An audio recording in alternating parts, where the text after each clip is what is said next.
Nakikita nyo ba yan? Ayan, yan. Kita nyo yan? Blackheads na may kasamang whiteheads. Tapos dito, napansin ko, puro whiteheads.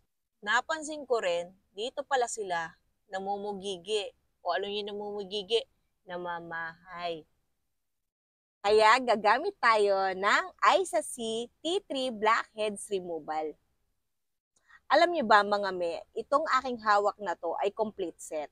May kasama na tong film, kaya hindi ka problema. Napakadali lang, tuturuan ko kayo.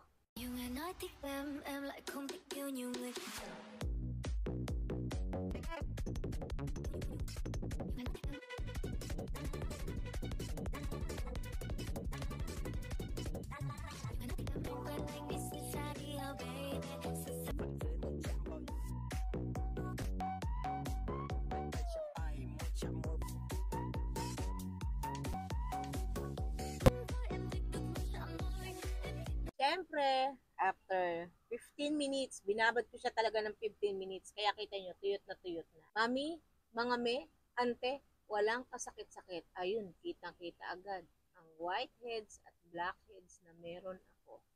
Ay, di ba? Mga me, naka-buy one take one nga pala tong ating blackheads removal ng Isasi, ha? Ang dikit, grabe. Talagang dala talagang heads. Tanggal talaga mga me, oh. Kita nyo yan?